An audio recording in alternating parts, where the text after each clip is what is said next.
suggestion. I'm not a Zoom expert. I'll keep that in mind for next time. So yes, we are recording now. This January meeting of the KWSQA and our first quality talk of the calendar year. Before we get to Kenzie's presentation, just wanted to let you know, following our board elections in December, which our membership voted on in our January board meeting earlier this month, we determined the officers. So normally in this seat is Tina as president, but she just couldn't make it today, but she's resuming her role as president of the KWSQA. I'm the treasurer, and Ed will be the secretary, and our other board members, Rob, Graham, and Bailey are returning, and Nicola, who's a new board member and started her first term with the board, so we welcome her as well.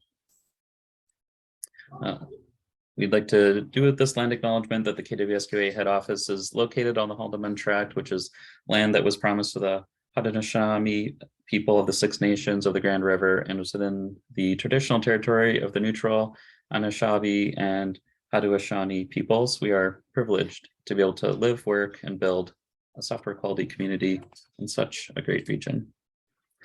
A reminder of our code of conduct policy, which is in effect for all KWSQA events, including this virtual quality talk. And if you ever have any questions on this or anything else regarding our association, you can email us info@kwsqa.org. Our website over the Christmas holidays went under a bit of a facelift. So you'll notice it looks a little bit different, and here you can see where you can access all the information, including a new item in our top menu over the last couple of months is our mentorship program, which you can learn more about and sign up for there, as well as our mailing list, purchase a sustaining membership, and of course on the homepage information on all our upcoming quality talks, which for next month is still TBD. We're meeting, I think next week is our next board meeting, and we'll finalize that plan for February, but we do already have March 29th talk planned with Rob Richardson. I think this is the one final administrative note. Fill out the feedback survey so we can determine what interests you and how this quality talk went, and provide that feedback to Kenzie as well. And at the end of the year, we do a random draw for everyone who submits feedback to our for an Amazon gift card. So that's almost enough of talking from me, because you're all here today to learn from Kenzie Woodbridge, who's here to talk about Everyone's a Player in a Mid-90s Mud. Kenzie works at the British Columbia Institute of Technology as a senior system analyst, web developer, knowledge strategist, and community manager. Kenzie has a passion for communication, continuous iterative improvement, and systemic solutions to systemic problems. And they've previously spoken at a number of other conferences and events like this, and I'm looking forward to learning what a mid-90s mud is. I probably should know, but I don't, and interested to hear more about strategies that we can all successfully use in our day-to-day work. So without further delay, I'll hand it over to Kenzie. Thank you. So just share my screen.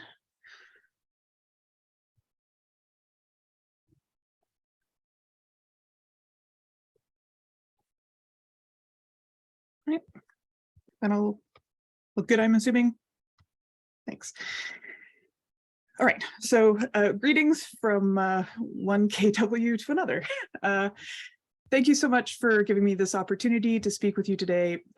My name, of course, is Kenzie. My pronouns are they and them. And I want to start by gratefully acknowledging that I am speaking to you today from the traditional and unceded territory of the Musqueam and Tsleil-Waututh Indigenous peoples in what is now known as Burnaby, British Columbia. I am excited to be talking to you today about three of my favorite things: people, obscure academic theory, and technical documentation. All right. So here's my plan. First, some context is always useful, so I'll provide a little of that, as well as define what are the terms I'll be using. Then I'm going to offer up a few sketches, some might say caricatures of some of the folks you might find in any technical organization. I'll introduce you to player type theory and talk just a little bit about the history of online games. Then I'm going to try and connect that theory back to those folks that I introduced you to at step 2.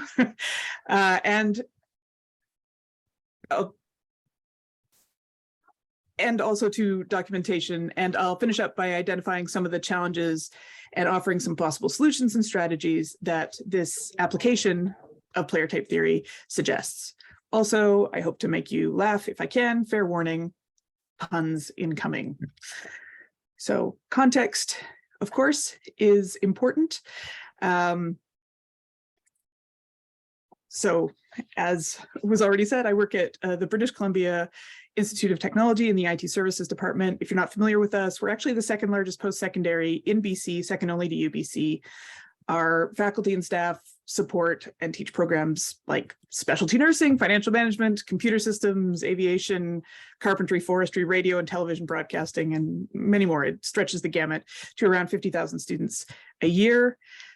So as we are IT workers in that environment, we are a centralized IT department, which helps, but we have a lot of users to support, a lot of technical needs to meet, and a lot of complexity to navigate.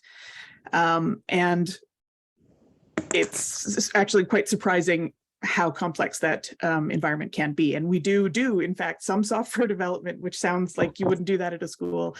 But in order to support some of our programs, we do need to do that. We also do a lot of support and maintenance of existing things and a lot of deployment. It's a big, complicated place.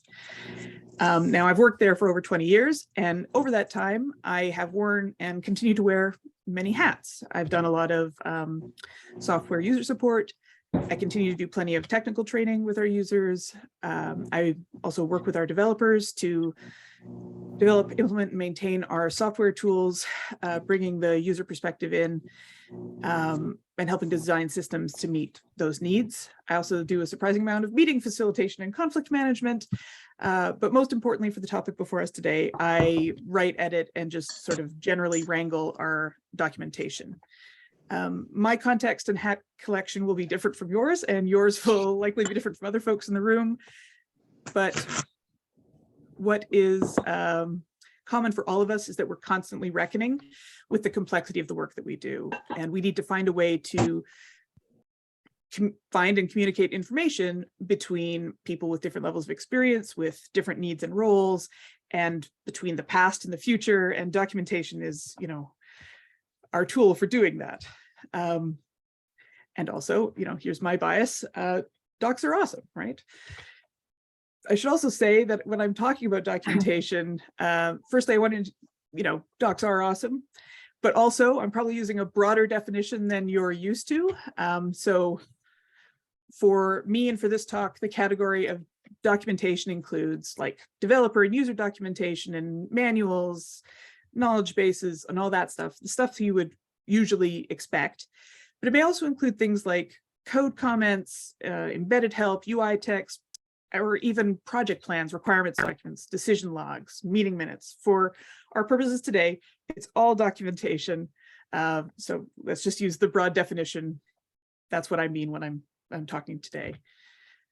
And of course, documentation is used by and is created and maintained by people. So I'm going to start by sketching out a few personas that I feel you will know pretty well. Just a word of explanation around the naming of the people. When I was originally writing this talk, I realized I didn't want to accidentally tie any particular characteristics to any particular ethnic group or gender. So I decided to name my personae for cruciferous vegetables, all of whom use singular they, them pronouns like I do. So let's start with Brussels sprout, or Sprout for short.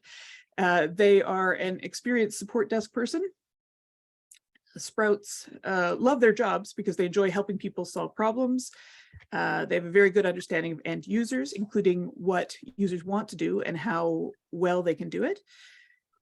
Sprouts have often significant general technical skill, but they're often person helping specialists rather than technical specialists. Yeah. I'm hoping we all, I'm hoping we all know and love, and perhaps even are or have been sprouts at some point in our career. Then turnip. Now, turnip could be any number of different technical specialists, but for this example, let's say that turnip is a server administrator. Turnip loves knowledge, but turnip does not like interacting with users. To turnip, users exist to justify the existence and maintenance of servers. And my friend, those servers are beautiful. Even if we are maybe not all equipped to appreciate that beauty, turnips can be a bit openly dismissive of people who can't understand what a server configuration means just by looking at it. If you're not going to spend the hours that turnip has spent learning everything there is to know about this, you don't really deserve to have the information handed to you on a plate. You know, perhaps this sounds a little bit familiar.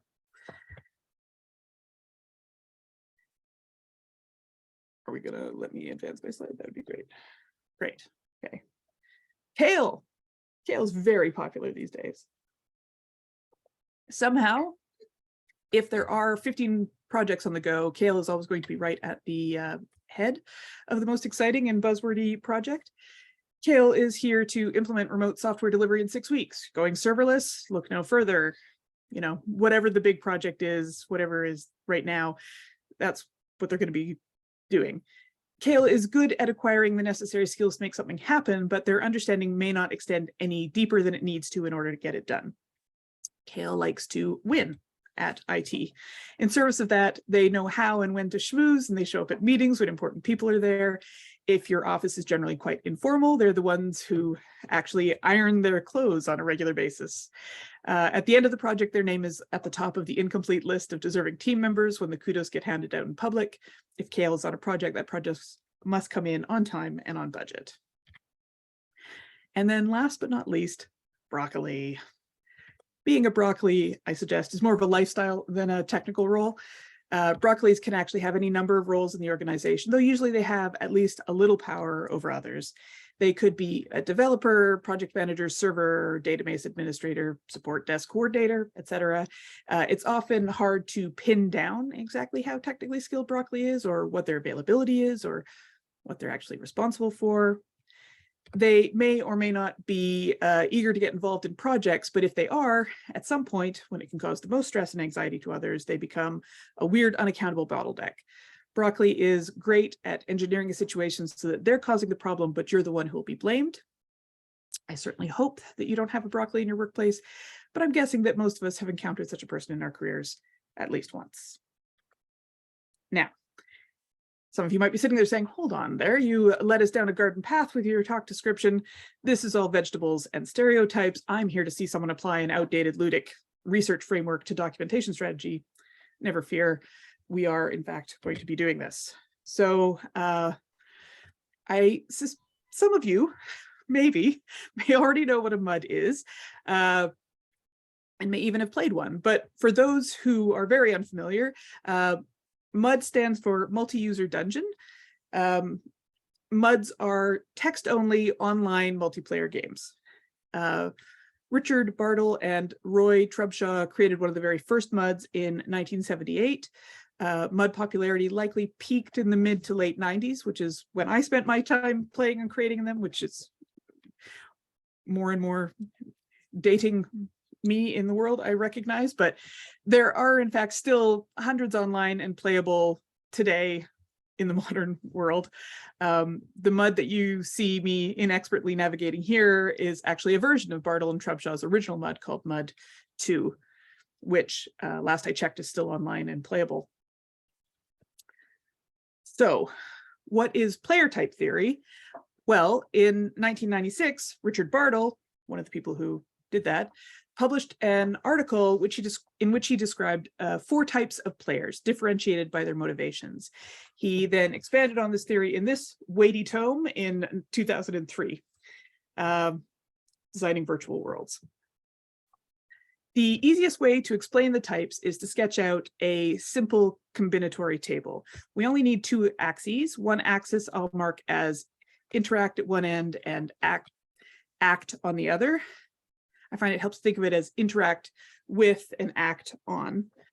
The other axis has players at one end and world at the other. Then each of the 4 quadrants is a combination of those two traits. So up at the top left, we have the combination of interact and players. These are the folks who Bartle called socializers. They have fun by interacting, usually pleasantly, with other players in the game. They might play, but they're not playing to win or even necessarily to explore. It is the social interaction with other players that interests them. Then over here, we have interact and world. These are explorers. They have fun by gaining in-depth knowledge of the game, its mechanics, and the environment. Though they might have the hard-won skill to beat the game, that's not really what's interesting to them. Finding hidden things or understanding some mechanic well enough to exploit the mechanic for their own uses is. Then down here, we have act and world. Bartle named these players achievers, and they have fun by acting on the game world and beating the game. They might want to get to the highest level, they want to beat all the quests, get the best armor, and so on. And then in the final quadrant, we have act and people, and Bartle, not one for mincing words, called these players killers. They have fun by acting on other players, often by disrupting their play, perhaps by killing their characters or destroying what they have built or collected. So those four are Bartle's player types. And in his player type theory, Bartle posited both a number of interactions and dynamics that occur between players of various types, and suggests ways to design a virtual world to encourage or discourage various types in hopes of finding a stable equilibrium of players in an online game.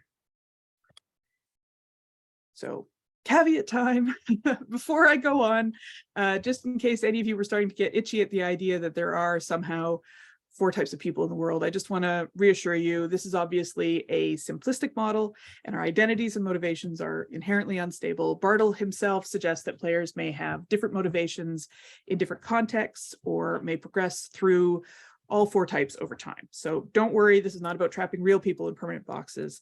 It's just giving us a lens to look at a situation and see what insights that brings up. So now it's time for the fun part. We're going to take the player type theory, which was developed in the context of game design, and apply it to technical documentation in a technical environment. Applying a theory in this way sometimes lets you find interesting congruences. It's a way of looking at things you know well from a new angle, and if you're a communication scholar, this is also the kind of thing you do for fun, which is to say, invite me to all of your parties, because, I'm allowed for it, I guess.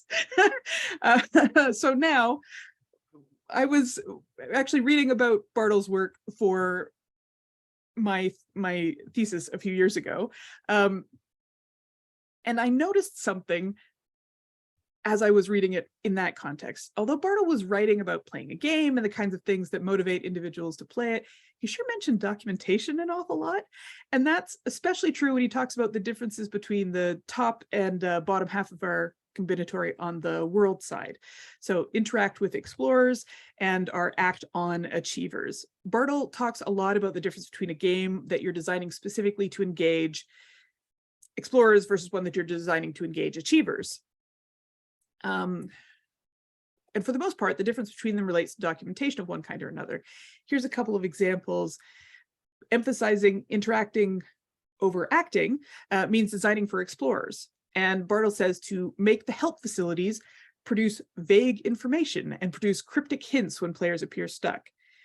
Emphasizing acting over interacting means designing for achievers. And Bartle suggests providing a game manual, and including automap and autolog facilities. Now, when I read this, it immediately struck me that this might offer a useful insight into a phenomenon that I frequently saw in my workplace. Perhaps you've seen this too. Not all of the time, but at least some of the time, some of the most specialized and expert people are also the people who write the least documentation. And remember, we're using that broad definition. So I mean, the fewest code comments, the, contribute least to the big project plans, et cetera, et cetera, et cetera, right? And this has always sort of puzzled me. But if those deep dive specialists are motivated in their work by discovery, by figuring things out, then having proper documentation would actually take all the fun and enjoyment out of that for them. Doing a difficult thing is only an engaging task worthy of their skills and their attention if there isn't a walkthrough telling them each and every step along the way. they can work and even thrive in an environment with poor or no documentation because it's engaging and interesting. And this made me start thinking about applying the model to my work environment. So let's go back to our combinatory again. I'm going to modify it just slightly for the workplace application.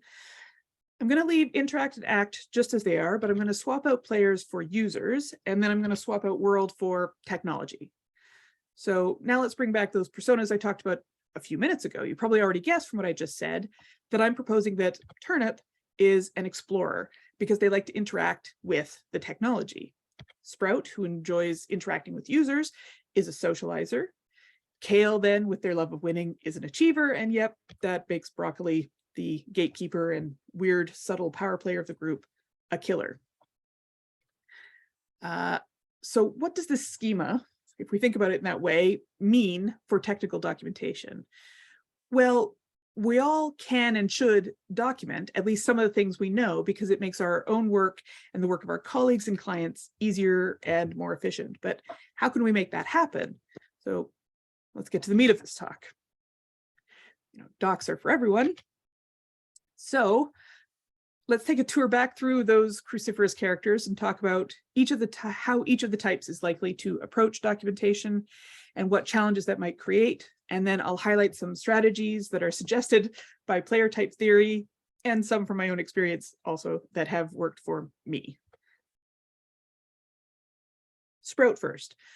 I'm going to suggest to you that since Sprout's focus is on users and meeting users' needs, the Sprouts of the world actually often love documentation because it helps them solve a user's problem quickly and without missteps. They can send a user to a resource that lets them do self-help, or they can step through it with them in person or on the phone. Documentation also helps Sprout to maintain their broad technical experience and knowledge, and they tend to give back to it. As a support desk worker in a team, Sprout also often wants to support their colleagues in solving user problems. If, for example, Sprout figures out a workaround that isn't documented, they will document it. In fact, in my experience, Sprout is a natural documenter. And if Sprout is working in a place without central documentation, a central documentation repo, or if they're prevented from easily contributing to it, they will be the person with 40 Word documents on their desktop that they can quickly email to a user in need. Here's the challenge. Despite their expertise and knowledge, Sprouts are often undervalued and sit low in the IT workplace hierarchy. So I want to note that in player type theory, Bartle sees socializers as critical elements in a stable game community. He notes that without sufficient socializers in the community, a game's player base will inevitably dwindle. That's because within a game environment, socializers provide an appreciative and companionable audience for explorers and achievers, and reactive prey for killers, which is actually an uncomfortable thought. In a tech environment, Sprouts can have even more impact. In addition to producing their own documentation focused on the actual needs of the users they have contact with, they are appreciative users, testers, and communicators of any documentation that their more tech specialized colleagues produce. Sprouts are important and even pivotal contributors, so we should take seriously the problem of their marginalization in our organizations and possible targeting by the killers or broccolis of the world. It's worth pointing out that a work environment isn't the same as a game environment, obviously. Workers have less freedom to just physically leave if they're bored or harassed, other than by quitting, which, of course, we're seeing a lot of people exercise that freedom in the last couple of years. But even if they stay, they can certainly disengage, stop going the extra mile, and stop doing things like writing and maintaining documentation. So how can you help? If you have the ability to influence this, I suggest actually a two-front approach: structural support and cultural support. So under structural sort of personal support, all of my suggestions actually apply to every type to a greater or lesser degree. First, I suggest that you could never go wrong with a structured template. Nothing aggressively and intimidatingly stares down a potential documenter like a completely blank document. I actually have more to say about templates, but I'll come back to that in a couple minutes. Second, provide a place for their docs to live that is actually integrated in some fashion with the rest of the documentation, and that is very useful. So adopt my broad definition of documentation and try and tie it together in an organized way. Finally, I suggest that some non-judgmental assistance with editing and publishing can sometimes be useful.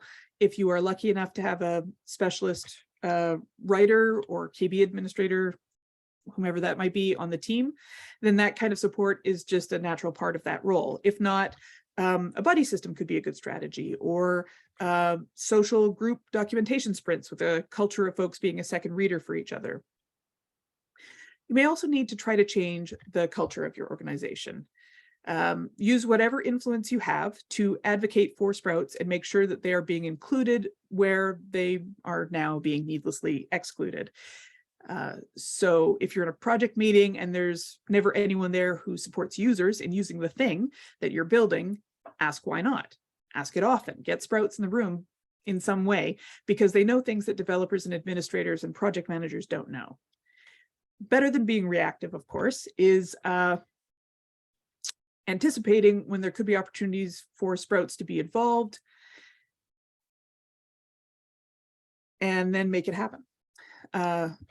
So anticipate and create that. And finally, be that ambassador. Talk about the good work that they do, the documentation they write, their expertise and knowledge of users, their user empathy, etc. Thank them for the work they do publicly in front of others. Basically, what I'm saying is that if you care about documentation, Sprouts are your natural allies. And if they are being dismissed, forgotten, excluded, discounted, your documentation is going to be worse. Your product is going to be worse. Your workplace culture will be less engaging and enjoyable, and supporting your user community is going to be a lot harder.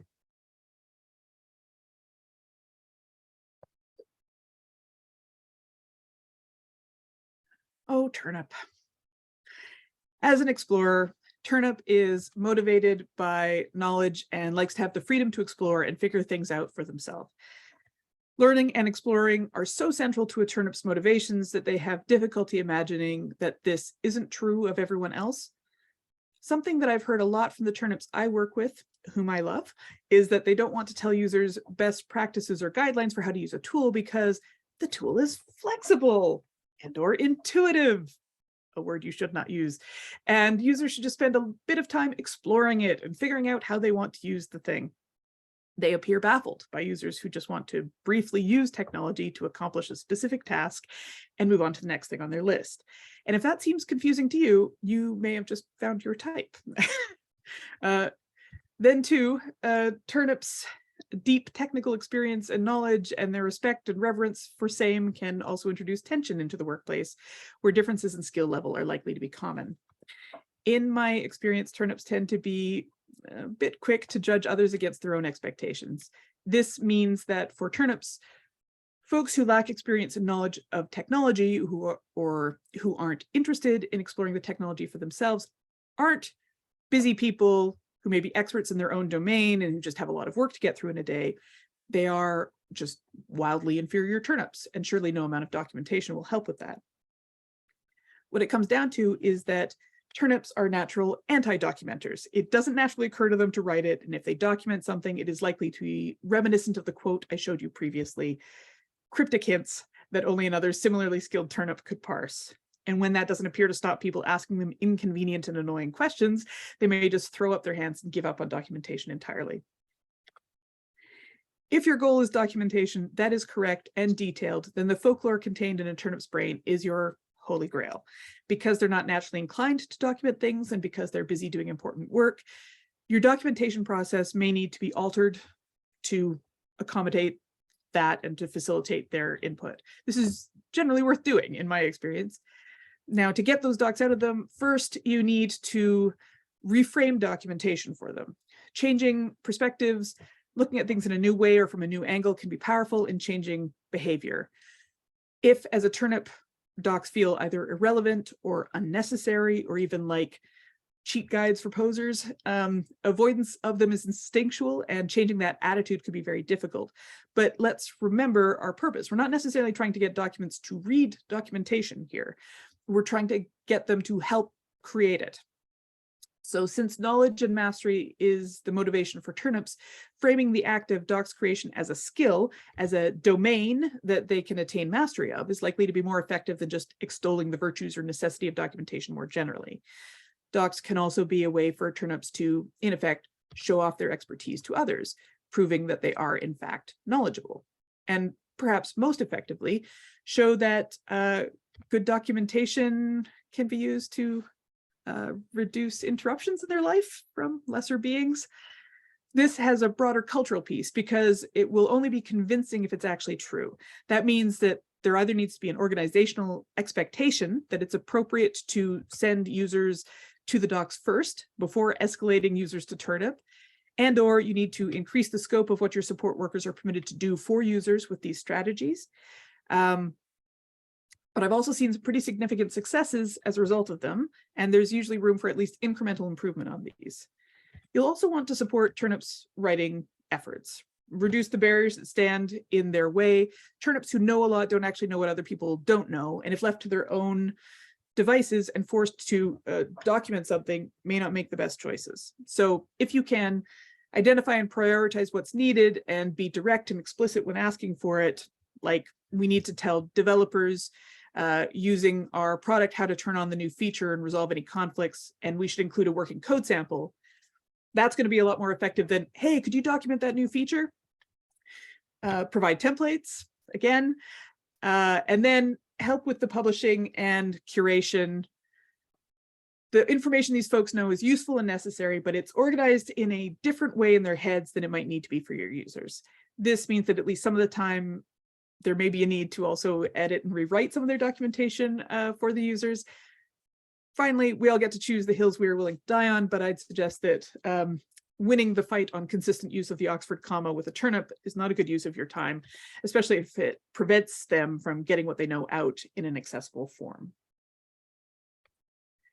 Next, Kale. How does Kale relate to documentation? It really depends on how it fits into what they're trying to achieve. Because remember, achieving things is what Kales love best. This means that if documentation is part of the criteria that will be used for evaluating the success of a project, it will be a priority for them. Otherwise, it won't. As a documenter, Kales are often opportunists. Kale will happily reuse or repurpose existing documentation, which can be positive or negative, depending on the quality of the existing documentation. But, you know, docs plagiarism is a fine tradition, and there's no need to not continue it. Kale is into big bang launches because that's where the accolades are, but not so much into incremental improvement or long-term maintenance and support. So as documenters, Kales are inconsistent in my experience. So they usually love to use it themselves. How to support Kale? Well, first, why not try literally gamifying it for them? One way to do that is to post the stats on who is doing the doc writing or docs maintenance. So at least internally, who wrote the most or most visited this week, this month, this year, who has the greatest proportion of current, recently reviewed docs, and so on. Kale likes to have their name in lights, so maybe consider making the author visible if the doc, in the doc somehow, but that may not be desirable in all circumstances. But if it, if it is, then that could be a way. Of course, the biggest gamification strategy I'd suggest is to not let writing documentation be an optional side quest. Having all needed docs in place before launch needs to be a critical success criteria in your projects. It needs to have a standard element in your release plan or project plan, have clear expectations based on actual needs, and ensure that they are in proportion. If folks are failing to meet documentation expectations, they may just need more of the supports I'm talking about here. But if they're not even trying to meet documentation expectations, then it's also possible that those expectations are either non-existent or alternatively inappropriately complex and unmanageable. So, yeah. Finally, public kudos are important. Thank them in front of others, especially in front of the folks whose judgments matter to their careers or other projects. Once you have them concerned with documentation, you need to support their achievement. So one piece of advice I'd offer is to be available on short notice, because that's how docs and big bang launches work, even if it's sometimes inconvenient. Once again, templates are great. Achievers will use them and will make your short notice rush job easier to get through. But if I can offer a word of caution, again, Kales are fans of big bang launches of new and exciting things. So if you're not careful, you can end up with them wanting to create a new place for just their docs with every launch. If there was one place to prioritize using your influence, it's definitely in asserting that their docs go in the existing established expected place with all the other docs. Maybe sweeten the deal by agreeing to highlight them in some fashion. Also, if you can outsource the maintenance of their docs to others, perhaps Sprouts, you may save yourself a headache in the future. I just want to take a moment to talk a little bit more about templates. As I've mentioned here, templates can be useful for almost everyone. And I'm sure most of you, if you have any sort of consistent documentation that you are doing, I'm sure most of you are already using templates in that work. But you might want to consider whether you could actually use them more extensively and purposely. One of the advantages of creating more specific templates is that it makes it easier for others to take the advantage of your work and integrate it into project plans. For example, we recently created a new template for a support desk cheat sheet, which is now part of the project plan for launching any new or updated service to our community. The template includes a spot for all of the at-a-glance info that a support desk worker might need about a service offering. It includes a list of, who they would be escalating things to if they needed to. It also includes an area for them to add in their own troubleshooting information right into that document so that it's immediately shared with everybody else. So look for this kind of opportunity to create and use and maintain your blank templates with the rest of your documentation. Oh, hey, Broccoli, don't worry. I haven't forgotten about you. I guess we have to get to it. Well, back to Broccoli. I'm going to suggest that in addition to their other difficult traits, Broccolis are often predictably terrible at documentation, not because of lack of ability, but because information is power. So controlling information is also power. If something is well documented, it makes it possible for others to avoid having to subject themselves to Broccoli's influence. Paradoxically, however, Broccoli may occasionally add to the existing documentation when doing so lets them show a coworker up in front of others. I promise you, however, that they will never, ever review it in the future, maintain it in the future. It will never happen. Broccolis are inconsistent documenters and elements of destructive chaos. They are also, not to put too fine a point on it, bullies. So maybe I was briefly avoiding talking with Broccoli for a moment there with my digression about templates, because I love templates, but I shouldn't have. And that's actually part of my advice to you. I sincerely hope that you're not having to deal with Broccolis, but if you are, then deal with them. Avoiding addressing the problem only makes it worse. And if you must work with a suspected Broccoli, then player type theory does suggest a few strategies you can use. First, you want to protect yourself and other vulnerable members of the team, not just because these strategies can help with actually getting documentation done, they potentially can, but because, and I'm not joking now, work matters, your experience of it matters, and you are worth protecting. So only talk to Broccolis in public. Don't let them collar you in a quiet hallway or one-on-one Zoom meeting and make commitments for which there are no witnesses. Document everything. Ironically, if you do have a verbal conversation about a project, follow up with an email in which you reiterate what everyone's committed to. Don't go it alone, and don't let anyone else either. Seek out allies and also check in with your colleagues, especially your remote colleagues, if there's a mix in your organization about how they're doing. In particular, as regards allies, Bartle suggested that explorers are the natural enemy of killers, so get a turnip involved. They know enough to keep Broccolis in line and to pierce through their lies. If a Broccoli's behavior is nearing or crossing the line of professionalism and collegiality, talk to your manager or team lead about what you're seeing and support it with data, because you've been documenting everything. Then you need to go forward with your documentation projects. Too often, Workplace bullies are permitted to act with impunity because people would rather accept their bad behavior and avoid conflict than acknowledge how damaging it is. But if you are able to confront it, you need to do it safely. Even though everything actually isn't normal, you should still act in public as though it was. And I don't mean you're hiding it. What I mean is treat the commitments they make as though they were real, and be surprised in public if they don't fulfill them. Follow up in writing and in public on commitments they have made, and expect accountability. But don't do it more than you would for anybody else. Just do it in a documented way. Escalate the problem to someone with more power than you if you need to, and you can do that because you've been documenting it. And since you've been documenting it, you can do it convincingly. Privately expect delays in power plays, but don't tolerate them or engage with them. And finally, especially if you are a manager or supervisor or team lead, if you're being told that there is a problem on your team, please investigate and deal with it. It is incredibly toxic for you to ignore someone's bad behavior, and it's incredibly common for you to have a different experience of that person as the person with more power than the broccoli than the people who have less power than them. So don't ignore it just because the broccoli you know seems different than the one that is being reported to you.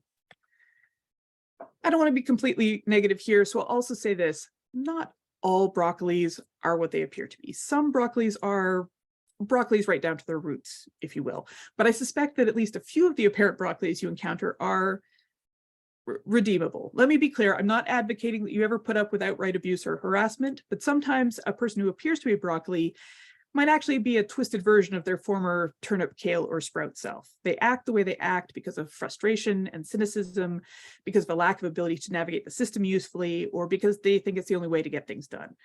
But unlike a true broccoli, they actually care about more than their own power and importance. If you could empower them to use their killer instincts on behalf of the project against delays and barriers, rather than against their coworkers, you might just do everyone a huge favor if you're up for the attempt. If you are up for the attempt, and you don't need to be, but if you are, then here's some words of advice. First, many of us have discomfort with conflict and anger, and this can make it hard to be around people who seem angry. If you can, try to temporarily interpret apparent hostility as a sign of how much they actually care about the thing. This can transform your impression of them and make it easier to listen to them. Then, even if you think you've heard it all before, even if you think you understand their grievance or objection thoroughly, try to really listen to them. Use your active listening skills, like reflecting back what you're hearing, checking your understanding with them, and so on. There's a big difference between hearing someone and them experiencing having been heard. Few of us are truly reassured by someone telling us, I've heard what you have to say. It's a lot more convincing to hear them demonstrate a real understanding that they have in fact heard what you have to say. Be willing to acknowledge real barriers and problems. If someone is in distress about a problem, it doesn't reassure them to be told that it's fine. So don't sugarcoat it. If it's bad, it's bad. And the most reassuring thing is to know that someone else knows it's bad too. Then work together to identify a path forward and then enact that path, enact that plan. If they truly are broccolis to their very roots, you'll figure this out in the process. But if they just went a bit broccoli accidentally, this is where transformation can happen, in my experience. So that's my talk. So here's the TLDR. Documentation is great and will solve all of our problems, citation needed. Applying academic theory to work can offer interesting insights and also be fun. Crucifers are tasty, but more importantly, support and advocate for sprouts. They are great and naturally on side with documentation. Reframe documentation for turnips, then support their writing of it, making it as painless as you can. It's worth doing. Gamify documentation for kales, and no pressure, successfully advocate for documentation as critical success criteria. And finally, protect yourself and others from broccolis and do not normalize their bad behavior. Thank you so very much. I look forward to answering your questions, and you can, of course, contact me anytime if you want to explore these ideas more. And at the bottom, you can see there's a link. You can actually see the slides yourself anytime. Thank you, Kenzie. That was pretty humorous and informative too. So if anyone has any questions, feel free to pop them in the chat or come off mute and ask them. If I could add to your metaphor somewhat shamelessly, I would suggest that most of us here as testers are squash, because through finding bugs in software, we squash people's illusions about software. So that's maybe another vegetable to add to your garden metaphor, although it doesn't fit perfectly into the mud analogy. That's completely fine. And I'll let you in on a little secret, which is that technical documentarians consider themselves to be rainbow charred. So perfect. I did have a question, if I could get us started. Suppose you're a tester in an organization without a strong documentation process or culture. Yeah, I think you provided us a lot of ways that as a tester we could affect the organizational culture, like giving kudos to sprouts and including them in conversations, and not telling turnips about Oxford commas, or being available to kales on short notice. And maybe taking a turnip into an argument with the broccoli. But where do you feel the overall accountability should live in an organization for its various forms of documentation? Right. Well, yeah, that is a really good question. And I think it's going to in part depend on what's going on in your documentation. If you're in a very small organization, there's not a lot of people, then, I mean, part of what I said at one point is docs are for everyone. So I obviously think we all have a share in the responsibility for the documentation, but it definitely helps to have someone who's taking a leadership, even a thought leadership role on that. If it's a small organization, hey, maybe it's you. Turns out you didn't know it until today, but maybe it is in fact you, right? But if it's a larger organization and there doesn't seem to be anybody, well, how do you start to influence that? Because at some point it's going to bite you, right? Like it's going to come back and bite you at some point. So I don't know. That's what I mean, is it's going to depend, and we all have a responsibility for it. And until people think about it, they don't think about it. So even if you're doing a QA job and you're like, one of the questions you have is, how is this change going to affect, is this going to impact the documentation that we have? Do we need to change the documentation? And you ask the question, then maybe someone goes, oh yeah, our documentation, wait, have we looked at that recently? Maybe that's your small part to start the conversation, if that's not already a thing that is part of your process, right? Yeah, I'd be interested in hearing other people's thoughts as well, because yeah, it can always, any idea can start with one person.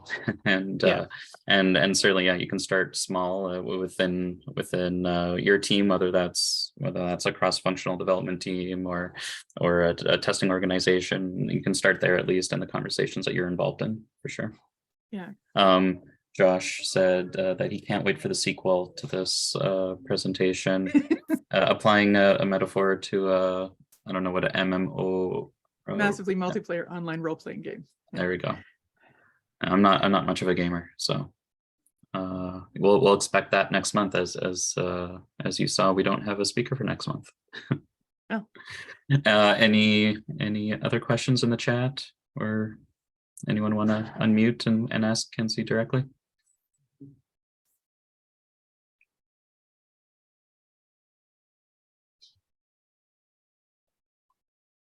So Paul in the chat asked, what are strategies to make sure documentation gets seen and is up to date? Well, that is an excellent segue into saying I have another talk, which I have given about long-term documentation strategies, because in my opinion, long-term documentation maintenance is one of the hardest problems. It's the thing that gets most easily set off to the side when there's a crunch going on. It's one of those keeping the lights on things. It's very challenging. So I can provide you a link that you could send to people if you wanted this, just a recording of that talk at another conference if people wanted to see it. So there's a lot of strategies, and that's exactly what I talked through in that talk, which is why I'm bigging myself up on it, but I hope it would be of use. There's technical strategies. There's a lot of people strategies though too, unfortunately. There's no way to get people completely out of it. That's the challenge with as technical people, we want to be able to use technology to solve all our problems, but flipping people, they just keep, you know, coming back into it. There's no way around that. But yeah, I have a whole other talk that sort of goes through that whole thing, but I don't want to take up all of your time right now because but you gave your well, your Twitter is on the board here, not your the other ways that we can contact you. So yeah, we can follow up for more information. I don't know if I've ever met anyone that loves documentation as much as you. So well, I mentioned there also Write the Docs. Write the Docs is an organization that puts on conferences. It's a good one to drop into, and it's not just for technical writers, it's for anyone who has a touch point into documentation. And they've announced their conference schedule for the year as well. And there's going to be one that's fully online later in the year. So if you're interested in documentation, if you want to learn more, and if you want to meet people who are as into documentation as I am, that's where you can do it. I am not associated. I'm just a big fan. So a bunch of documentation nerds in one spot. What can go wrong? Any other questions?